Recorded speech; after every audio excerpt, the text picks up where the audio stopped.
എല്ലാ ഉദ്യോഗാർത്ഥികൾക്കും ക്ലാസ്സിലേക്ക് സ്വാഗതം. ഇന്നത്തെ ക്ലാസ്സിൽ നമ്മൾ പഠിക്കുന്നത് ഇന്ത്യൻ ജോഗ്രഫിയുമായി ബന്ധപ്പെട്ട ഒരു ടോപ്പിക്കാണ്. ഇന്ത്യയിലെ ഋതുക്കൾ എന്ന ചാപ്റ്ററാണ് നമ്മൾ ഈ ക്ലാസ്സിൽ പഠിക്കാനായിട്ട് പോകുന്നത്. അപ്പോൾ ഒരിക്കൽ കൂടി എല്ലാവർക്കും ക്ലാസ്സിലേക്ക് സ്വാഗതം. ഉഷ്ണമേഖലയിലും മിതോഷ്ണ മേഖലയിലുമായിട്ടാണ് നമ്മുടെ ഇന്ത്യ സ്ഥിതി ചെയ്യുന്നത്. ഉഷ്ണമേഖലയിലും മിതോഷ്ണ മേഖലയിലുമായി സ്ഥിതി ചെയ്യുന്ന രാജ്യമാണ് നമ്മുടെ ഇന്ത്യ. എന്നതുകൊണ്ട് ഉദ്ദേശിക്കുന്നത് എന്താണ് നമുക്കൊന്ന് നോക്കാം. അതായത് നമ്മുടെ ഭൂമിയുടെ ഒരു ചിത്രം ഞാനിങ്ങനെ വരച്ചു. ഇത് ഭൂമിയാണെന്ന് വിചാരിക്കുക. ഇത് 0 ഡിഗ്രി ഇക്വേറ്റർ അല്ലെങ്കിൽ ഭൂമധ്യരേഖ. അപ്പോൾ ഈ ഭൂമധ്യരേഖയുടെ വടക്ക് ഉത്തരാർദ്ധഗോളം, ഭൂമധ്യരേഖയുടെ തെക്ക് ദക്ഷിണാർദ്ധഗോളം. അപ്പോൾ ഈ ഭൂമധ്യരേഖയുടെ വടക്ക് ഭാഗത്തായിട്ട് 23.5 degree north latitude, 23.5 degree north latitude. അതുപോലെ ദക്ഷിണാർദ്ധഗോളത്തിൽ 23.5 degree south latitude.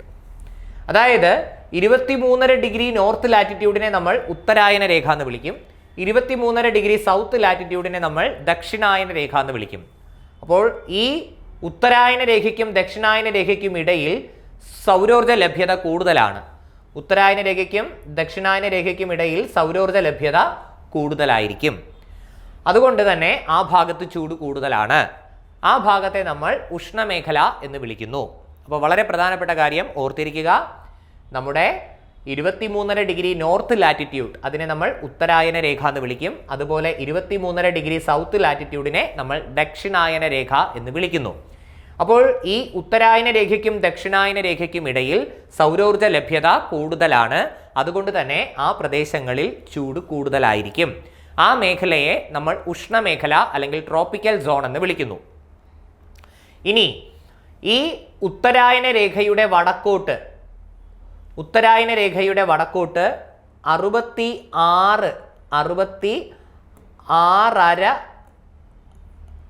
Degree north latitude, 66.5 degree north latitude. അതുപോലെ ഈ ദക്ഷിണായന രേഖയുടെ തെക്കോട്ട് 66.5 ഡിഗ്രി സൗത്ത് ലാറ്റിറ്റ്യൂഡ്. ഓക്കെ, ഈ 66.5 ഡിഗ്രി നോർത്ത് ലാറ്റിറ്റ്യൂഡിനെ നമ്മൾ ആർട്ടിക് വൃത്തം എന്ന് വിളിക്കും. 66.5 ഡിഗ്രി സൗത്ത് ലാറ്റിറ്റ്യൂഡിനെ നമ്മൾ അന്റാർട്ടിക് വൃത്തം എന്ന് വിളിക്കും. ഒന്നുകൂടെ പറയാം, 66.5 ഡിഗ്രി നോർത്ത് ലാറ്റിറ്റ്യൂഡിനെ നമ്മൾ ആർട്ടിക് വൃത്തം എന്ന് വിളിക്കുന്നു. ഇത് ആർട്ടിക് വൃത്തമാണ്. ഇനി അതേപോലെ 66.5 ഡിഗ്രി സൗത്ത് ലാറ്റിറ്റ്യൂഡ്, ഈ 66 ഡിഗ്രി സൗത്ത് ലാറ്റിറ്റ്യൂഡിനെ നമ്മൾ അന്റാർട്ടിക് വൃത്തം എന്ന് വിളിക്കും. അപ്പോൾ ഇവിടെ ഉത്തരായന രേഖയ്ക്കും ആർട്ടിക് വൃത്തത്തിനും ഇടയിലുള്ള ഭാഗം, ഞാൻ ഈ ഷെയ്ഡ് ചെയ്തിരിക്കുന്ന ഭാഗം, ഉത്തരായന രേഖയ്ക്കും ആർട്ടിക് വൃത്തത്തിനും ഇടയിലുള്ള ഭാഗം. ഇനി അതുപോലെ ദക്ഷിണായന രേഖയ്ക്കും അന്റാർട്ടിക് വൃത്തത്തിനും ഇടയിലുള്ള ഭാഗം. ഈ മേഖലയെ നമ്മൾ വിളിക്കുന്ന പേരാണ് മിതോഷ്ണ മേഖല, ടെമ്പറേറ്റ് സോൺ എന്ന് പറയും. അതായത് ഉത്തരായന രേഖയ്ക്കും ആർട്ടിക് വൃത്തത്തിനും ഇടയിലുള്ള പ്രദേശങ്ങളും ദക്ഷിണായന രേഖയ്ക്കും അന്റാർട്ടിക് വൃത്തത്തിനും ഇടയിലുള്ള പ്രദേശങ്ങളെയും നമ്മൾ മിതോഷ്ണ മേഖല അല്ലെങ്കിൽ ടെമ്പറേറ്റ് സോൺ എന്ന് വിളിക്കും. അപ്പോൾ ഇവിടെ പറയുന്ന പോയിന്റ് എന്താണ്? ഉഷ്ണമേഖലയിലും മിതോഷ്ണ മേഖലയിലുമായിട്ട് സ്ഥിതി ചെയ്യുന്ന രാജ്യമാണ് ഇന്ത്യ. എന്ന് വച്ചാൽ നോക്കൂ, നമ്മുടെ ഇന്ത്യ വരുന്നത് ഈ ഭാഗത്തായിട്ടാണ്. നമ്മുടെ ഇന്ത്യ വരുന്നത്, ഞാൻ ഈ മാർക്ക് ചെയ്തിരിക്കുന്ന ഭാഗം, നമ്മുടെ രാജ്യം വരുന്നത് ഈ ഉത്തരായന രേഖ നമ്മുടെ രാജ്യത്തിൻ്റെ മധ്യഭാഗത്ത് കൂടിയാണ് കടന്നു പോകുന്നത്. ഉത്തരായന രേഖ നമ്മുടെ രാജ്യത്തിൻ്റെ മധ്യഭാഗത്ത് കൂടിയാണ് കടന്നു പോകുന്നത്. എന്ന് വച്ചാൽ ഉത്തരായന രേഖയുടെ തെക്കോട്ടുള്ള ഭാഗമെല്ലാം, ഇപ്പോൾ ഉദാഹരണം പറഞ്ഞാൽ നോക്കൂ, നമ്മുടെ ഉത്തരായന രേഖ ഏകദേശം ഇന്ത്യയുടെ മധ്യഭാഗത്ത് കൂടി കടന്നു പോകും. ഓക്കെ, ഇത് ഉത്തരായന രേഖയാണെന്ന് വിചാരിക്കുക. 23.5 ഡിഗ്രി നോർത്ത് ലാറ്റിറ്റ്യൂഡ്. അപ്പോൾ ഇന്ത്യയുടെ മധ്യഭാഗത്ത് കൂടിയാണ് ആര് കടന്നു പോകുന്നത്? ഈ ഉത്തരായന രേഖ കടന്നു പോകുന്നത്, ട്രോപ്പിക് ഓഫ് ക്യാൻസർ. എന്ന് വെച്ചാൽ ഈ ഉത്തരായന രേഖയുടെ തെക്കോട്ടുള്ള ഭാഗമെല്ലാം എവിടാ വരുന്നത്? ട്രോപ്പിക്കൽ സോൺ എന്ന് വെച്ചാൽ ഉഷ്ണമേഖലയിലാണ് വരുന്നത്.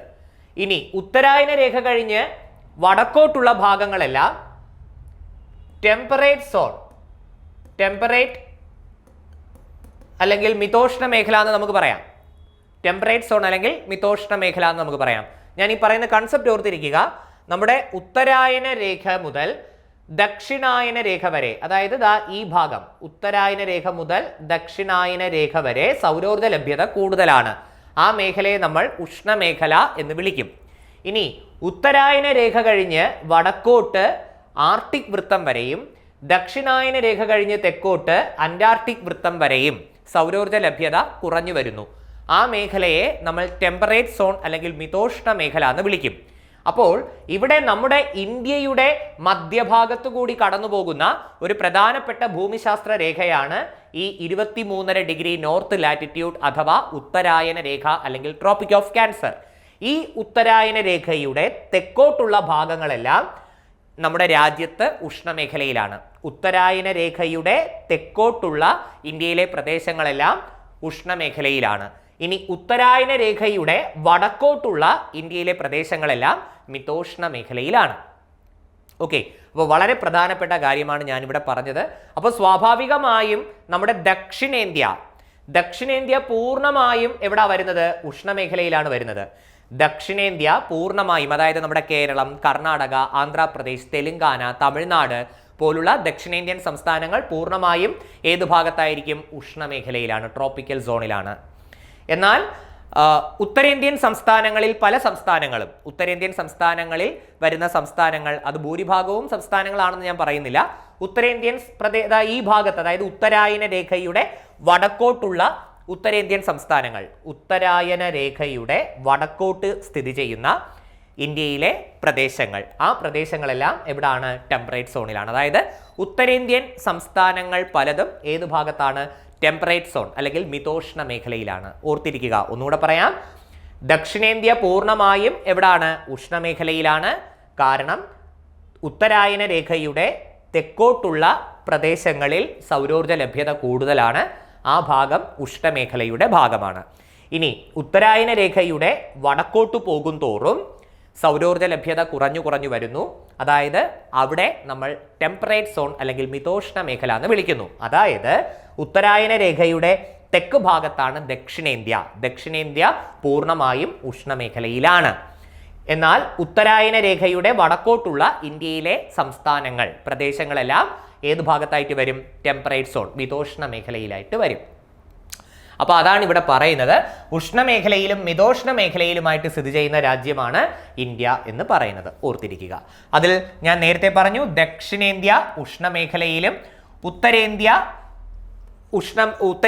ഉപോഷ്ണ മേഖലയിലുമായിട്ട്, ഉപോഷ്ണം മീൻസ് ഈ പറയുന്ന മിതോഷ്ണ മേഖലയുടെ തന്നെ ഒരു ഭാഗമാണ് ഉപോഷ്ണം എന്ന് പറയുന്നത്. ഉപോഷ്ണ മേഖലയിലുമായിട്ട് സ്ഥിതി ചെയ്യുന്നു. ഉപോഷ്ണം എന്നതുകൊണ്ട് ഉദ്ദേശിക്കുന്നത് സബ് ട്രോപ്പിക്കൽ സോൺ എന്ന് പറയും. എന്ന് വെച്ചാൽ ചൂട് കുറഞ്ഞു വരുന്ന ഒരു ഭാഗമുണ്ട്. ആ ഭാഗത്തെയാണ് നമ്മൾ ഉപോഷ്ണ മേഖല എന്ന് പറയുന്നത്. ഉപോഷ്ണ മേഖല, അത് ഓർത്തിരിക്കുക.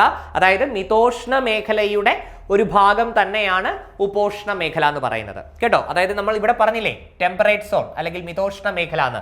ആ മിതോഷ്ണ മേഖലയുടെ ഭാഗമാണ് ഏതെന്ന് പറയുന്നത്? ഉപോഷ്ണ മേഖല അല്ലെങ്കിൽ സബ് ട്രോപ്പിക്കൽ സോൺ എന്ന് പറയുന്നത്. ഓർത്തിരിക്കുക. ഈ ഉപോഷ്ണ മേഖലയിലായിട്ടാണ് പല ഉത്തരേന്ത്യൻ സംസ്ഥാനങ്ങളും കിടക്കുന്നത്. അപ്പോൾ ഞാൻ പറഞ്ഞ കാര്യം ഇത്രയേ ഉള്ളൂ. മിതോഷ്ണ മേഖലയുടെ ഭാഗമാണ് എന്തെന്ന് പറയുന്നത്? ഉപോഷ്ണ മേഖല അല്ലെങ്കിൽ സബ് ട്രോപ്പിക്കൽ സോൺ. എന്ന് വെച്ചാൽ ഉഷ്ണമേഖലയുടെ അത്രയും ചൂട് എവിടെ അനുഭവപ്പെടില്ല? ഉപോഷ്ണ മേഖലയിൽ അനുഭവപ്പെടില്ല. ഉഷ്ണമേഖലയിലാണ് സൗരോർജ്ജ ലഭ്യത കൂടുതൽ. ഉഷ്ണമേഖലയിൽ ചൂട് കൂടുതലാണ്. ഏതാണ് ഉഷ്ണമേഖല? ഉത്തരായന രേഖയ്ക്കും ദക്ഷിണായന രേഖയ്ക്കും ഇടയിലുള്ള ഭാഗമാണ് ഉഷ്ണമേഖല. ആ ഉഷ്ണമേഖലയിൽ സൗരോർജ്ജ ലഭ്യത കൂടുതലാണ്. ഉപോഷ്ണ മേഖലയിൽ ഉഷ്ണമേഖലയുടെ അത്രയും ചൂട് അനുഭവപ്പെടില്ല. അത്തരം പ്രദേശങ്ങളെ നമ്മൾ ഉപോഷ്ണ മേഖല എന്ന് വിളിക്കുന്നു, സബ് ട്രോപ്പിക്കൽ സോൺ. ഈ ഉപോഷ്ണ മേഖല അല്ലെങ്കിൽ സബ് ട്രോപ്പിക്കൽ സോൺ വരുന്നത് ഏത് ഭാഗത്തായിട്ടാണ്? മിതോഷ്ണ മേഖലയുടെ ഭാഗമായിട്ടാണ്. അതുകൊണ്ടാണ് ഇവിടെ ദക്ഷിണേന്ത്യ ഉഷ്ണമേഖലയിലും ഉത്തരേന്ത്യ ഉപോഷ്ണ മേഖലയിലുമായിട്ട് സ്ഥിതി ചെയ്യുന്നു എന്ന് പറയുന്നത്. ദക്ഷിണേന്ത്യ ഉഷ്ണമേഖലയിലും ഉത്തരേന്ത്യ ഉപോഷ്ണ മേഖലയിലുമായിട്ട് സ്ഥിതി ചെയ്യുന്നു. ഈ ഉപോഷ്ണം എന്നതുകൊണ്ട് ഉദ്ദേശിക്കുന്നത് നമ്മുടെ 23.5 ഡിഗ്രി നോർത്ത് ലാറ്റിറ്റ്യൂഡാണ് ഉത്തരായന രേഖ. ആ 23.5 ഡിഗ്രി നോർത്ത് ലാറ്റിറ്റ്യൂഡ് മുതൽ ഏകദേശം 40 degree north latitude, 23.5 degree north latitude മുതൽ 40 ഡിഗ്രി നോർത്ത് ലാറ്റിറ്റ്യൂഡ്, ഈ പ്രദേശങ്ങളെ നമ്മൾ ഉപോഷ്ണ മേഖല എന്ന് വിളിക്കും. ഒന്നുകൂടെ ഞാൻ പറയാണ്, നോക്കൂ, ഈ 23.5 ഡിഗ്രി നോർത്ത് ലാറ്റിറ്റ്യൂഡ്, ഈ വരച്ചിരിക്കുന്ന 23.5 ഡിഗ്രി നോർത്ത് ലാറ്റിറ്റ്യൂഡ് മുതൽ, അതാണ് ഉത്തരായന രേഖ. ആ 23.5 ഡിഗ്രി നോർത്ത് ലാറ്റിറ്റ്യൂഡ് മുതൽ എത്ര വരെ? 40 ഡിഗ്രി നോർത്ത് ലാറ്റിറ്റ്യൂഡ്, ആ ഭാഗമാണ് ഉപോഷ്ണ മേഖല എന്ന് നമ്മൾ വിളിക്കുന്നത്. ആ ഉപോഷ്ണ മേഖല ഏതിന്റെ ഭാഗമായി വരും? ഉപോഷ്ണ മേഖല നമ്മുടെ മിതോഷ്ണ മേഖലയുടെ ഒരു ഭാഗമായിട്ട് വരും. ടെമ്പറേറ്റ് സോൺ അല്ലെങ്കിൽ മിതോഷ്ണ മേഖലയുടെ ഭാഗമായിട്ട് വരും. പ്രധാനമായും 3 മേഖലകളാണ്: ഉഷ്ണമേഖല, മിതോഷ്ണ മേഖല, പിന്നെ ശൈത്യമേഖല. ഉഷ്ണമേഖല എന്ന് പറയുന്നത് ഉത്തരായന രേഖയ്ക്കും ദക്ഷിണായന രേഖയ്ക്കും ഇടയിലുള്ള ഭാഗമാണ് ഉഷ്ണമേഖല. ഇനി എന്താണ് മിതോഷ്ണ മേഖല? ഉത്തരായന രേഖ മുതൽ വടക്കോട്ട് ആർട്ടിക് വൃത്തം വരെയും ദക്ഷിണായന രേഖ മുതൽ തെക്കോട്ട് അന്റാർട്ടിക് വൃത്തം വരെയുമുള്ള പ്രദേശമാണ് മിതോഷ്ണ മേഖല അല്ലെങ്കിൽ ടെമ്പറേറ്റ് സോൺ. ഇനി എന്താണ് ശൈത്യമേഖല? ശൈത്യമേഖല എന്ന് വെച്ചാൽ ആർട്ടിക് വൃത്തം മുതൽ ഉത്തര ധ്രുവം വരെയും അന്റാർട്ടിക് വൃത്തം മുതൽ ദക്ഷിണ ധ്രുവം വരെയും ഉള്ള ഭാഗമാണ് ശൈത്യമേഖല. അവിടെ സൗരോർജ്ജ ലഭ്യത വളരെ വളരെ വളരെ കുറവാണ്. ഓർത്തിരിക്കുക, ആർട്ടിക് വൃത്തം മുതൽ ഉത്തര ധ്രുവം വരെയും അന്റാർട്ടിക് വൃത്തം മുതൽ ദക്ഷിണ ധ്രുവം വരെയുമുള്ള പ്രദേശങ്ങളെ നമ്മൾ ശൈത്യമേഖല അല്ലെങ്കിൽ ഫ്രിജിഡ് സോൺ എന്ന് വിളിക്കും. ഈ ശൈത്യമേഖലയിൽ സൗരോർജ്ജ ലഭ്യത വളരെ വളരെ വളരെ കുറവാണ്. ഇതിൽ ഈ ഉപോഷ്ണ മേഖല എന്ന് പറയുന്ന മേഖലയുണ്ട്. ഉപോഷ്ണ മേഖല, സബ് ട്രോപ്പിക്കൽ സോൺ. ഈ ഉപോഷ്ണ മേഖല വരുന്നത് ഏത് ഭാഗത്താണ്? മിതോഷ്ണ മേഖലയിലാണ് ഈ ഉപോഷ്ണ മേഖല വരുന്നത്. മിതോഷ്ണ മേഖല അല്ലെങ്കിൽ ടെമ്പറേറ്റ് സോണിന്റെ ഭാഗമായിട്ട് വരുന്ന ഒരു മേഖലയാണ് ഉപോഷ്ണ മേഖല അഥവാ സബ് ട്രോപ്പിക്കൽ സോൺ. ഉപോഷ്ണ മേഖല എന്ന് പറയുന്നത് ഈ പറയുന്ന ഉത്തരായന രേഖ, അതായത് 23.5 ഡിഗ്രി നോർത്ത് ലാറ്റിറ്റ്യൂഡ് മുതൽ 40 ഡിഗ്രി നോർത്ത് ലാറ്റിറ്റ്യൂഡ് വരെയുള്ള ഭാഗമാണ് ഉപോഷ്ണ മേഖല. ഉഷ്ണമേഖലയുടെ അത്രയും ചൂട് എവിടെ അനുഭവപ്പെടില്ല? ഉപോഷ്ണ മേഖലയിൽ അനുഭവപ്പെടില്ല. ഓക്കെ, ഈ ഒരു കാര്യം ഓർത്തിരിക്കുക. ഇവിടെ നമ്മൾ പറയുന്നു ദക്ഷിണേന്ത്യ ഉഷ്ണമേഖലയിലാണ്, ഉത്തരേന്ത്യയിലെ പല പ്രദേശങ്ങളും എവിടെയാണ്? ഉപോഷ്ണ മേഖലയിലാണ്. എന്ന് വെച്ചാൽ ഈ മിതോഷ്ണ മേഖലയുടെ ഭാഗമായ ഉപോഷ്ണ മേഖലയിലാണ് ഉത്തരേന്ത്യയുടെ പല പ്രദേശങ്ങളും സ്ഥിതി ചെയ്യുന്നത്. ഓക്കെ, ഓർത്തിരിക്കുക. ഇനി ഇന്ത്യയിൽ അനുഭവപ്പെടുന്ന കാലാവസ്ഥ എന്താണെന്ന് ചോദിച്ചാൽ ഉഷ്ണമേഖല മൺസൂൺ കാലാവസ്ഥയാണ്. ഇന്ത്യയിൽ അനുഭവപ്പെടുന്ന കാലാവസ്ഥ ഉഷ്ണമേഖല മൺസൂൺ കാലാവസ്ഥയാണ്. എന്ന് വച്ചാൽ നമ്മുടെ ഇന്ത്യയുടെ ഏകദേശം 1/4 ഭാഗവും വരുന്നത് ഉഷ്ണമേഖലയിലാണ്. ഇന്ത്യയുടെ ഏകദേശം 1/4 ഭാഗവും വരുന്നത് ഏത് ഭാഗത്തായിട്ടാണ്? നമ്മുടെ ഉഷ്ണമേഖലയിലായിട്ടാണ് വരുന്നത്. ഉഷ്ണമേഖല എന്ന് വെച്ചാൽ ഈ ഭാഗം. അപ്പോൾ സ്വാഭാവികമായും ഇന്ത്യയിൽ അനുഭവപ്പെടുന്ന കാലാവസ്ഥ ചോദിക്കുമ്പോൾ ഉഷ്ണമേഖലാ കാലാവസ്ഥയാണ്. എന്നാലും അവിടെ ആ ഉഷ്ണമേഖലാ കാലാവസ്ഥയെ സ്വാധീനിക്കുന്നതിൽ ഒരു പ്രധാന പങ്ക് ആര് വഹിക്കുന്നുണ്ട്? മൺസൂൺ കാറ്റുകൾ വഹിക്കുന്നുണ്ട്. അതുകൊണ്ടാണ് ഇന്ത്യയിൽ അനുഭവപ്പെടുന്ന കാലാവസ്ഥ എന്താണെന്ന് ചോദിച്ചാൽ മൺസൂൺ നിയന്ത്രിത ഉഷ്ണമേഖലാ കാലാവസ്ഥയാണെന്ന് പറയാൻ കാരണം. വ്യക്തമായി ഓർത്തിരിക്കുക, നമ്മുടെ രാജ്യത്തിന്റെ ഏകദേശം 1/4 ഭാഗവും വരുന്നത് ഏത് ഭാഗത്താണ്? ഉഷ്ണമേഖലയിലാണ്, ട്രോപ്പിക്കൽ സോണിലാണ്. ദക്ഷിണേന്ത്യ പൂർണ്ണമായും എവിടാ വരുന്നത്? ഉഷ്ണമേഖലയിലാണ്. അപ്പോൾ നമ്മുടെ രാജ്യത്തിന്റെ കാലാവസ്ഥ പറയുമ്പോൾ ഉഷ്ണമേഖലാ കാലാവസ്ഥയാണ് എങ്കിലും ഉഷ്ണമേഖലാ കാലാവസ്ഥയാണെങ്കിലും അവിടെ മൺസൂൺ കാറ്റുകളുടെ സ്വാധീനം വളരെ പ്രധാനപ്പെട്ട ഒരു ഘടകമാണ്. അതുകൊണ്ട് മൺസൂൺ നിയന്ത്രിത ഉഷ്ണമേഖലാ കാലാവസ്ഥയാണ് ഇന്ത്യയിൽ അനുഭവപ്പെടുന്നത്. അല്ലെങ്കിൽ നമുക്ക് വേറെ രീതിയിൽ എങ്ങനെ പറയാം?